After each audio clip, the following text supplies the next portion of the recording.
Halo sahabat Gadera Sehat, salam sehat dan bahagia. Kulit merupakan lapisan terluar tubuh kita yang tentu sensitif terhadap lingkungan sekitar.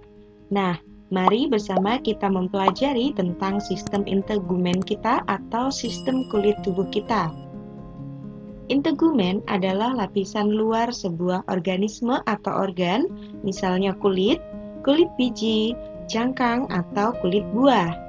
Integumen membuat lapisan terluar pada tubuh. Integumen terbagi menjadi 3, yaitu epidermis, dermis, dan jaringan subkutaneus. Epidermis terdiri atas lapisan epitel pipih berlapis. Unsur utamanya adalah sel-sel tanduk atau keratinosit dan sel melanosit. Dermis terdiri atas stratum papilar dan stratum reticularis. Jaringan subkutaneus mengandung sejumlah sel lemak. Pertama adalah epidermis yang terdiri dari lapisan stratum basal, lapisan stratum spinosum, lapisan stratum granulosum, dan lapisan stratum lucidum, serta lapisan stratum corneum. Mari kita ulas satu persatu. Kita awali dengan lapisan stratum basal. Lapisan basal atau germinativum disebut stratum basal karena sel-selnya terletak di bagian basal. Stratum germinativum menggantikan sel-sel di atasnya dan merupakan sel-sel induk.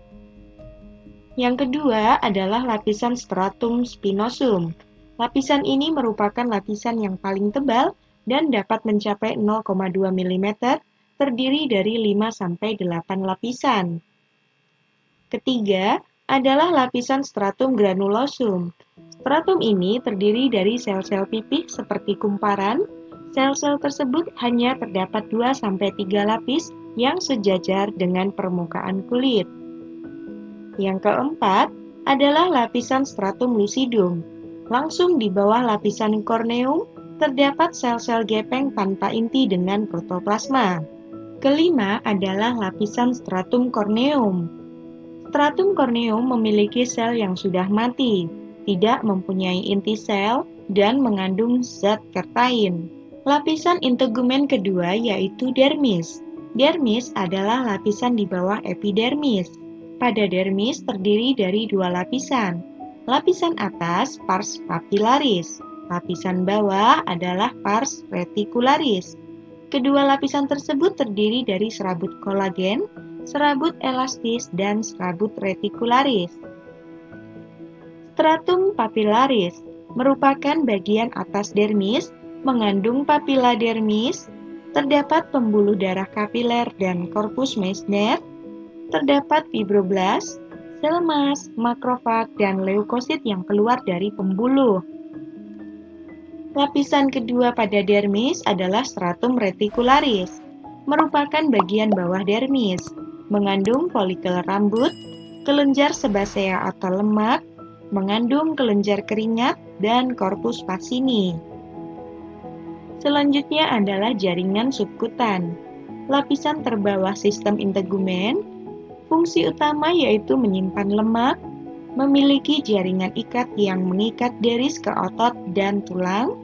Jaringan subkutan juga mendukung pembuluh darah, saraf, dan kelenjar dalam dermis. Pada jaringan subkutan terdapat kelenjar minyak atau disebut sebasea gland. Kelenjar keringat dan minyak berfungsi melembabkan kulit, mencegah kulit kering, mengeluarkan pelumas dan lemak. Pada jaringan subkutan juga terdapat kelenjar keringat atau aprokin. Kelenjar ini menghasilkan keringat yang mengandung lemak, terutama terletak di ketiak dan sekitar alat kelamin. Aktivitas kelenjar menghasilkan bau karena bakteri memecah komponen kelenjar apokrin.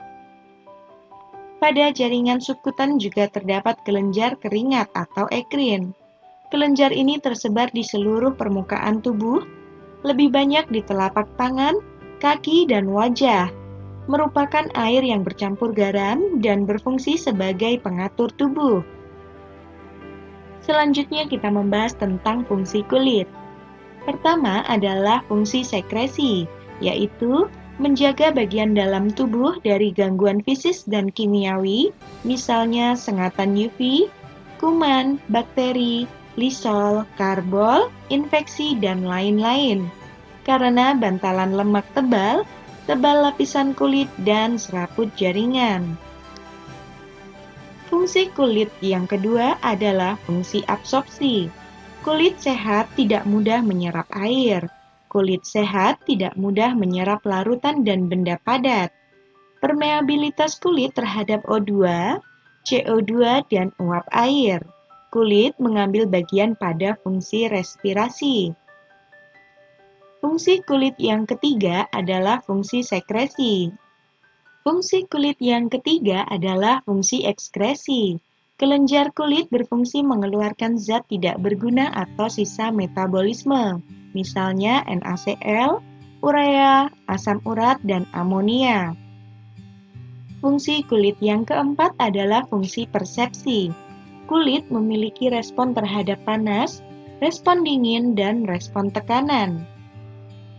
Fungsi kulit kelima yaitu fungsi pengaturan suhu tubuh, mengeluarkan keringat, mengerutkan otot atau kontraksi pembuluh darah kulit.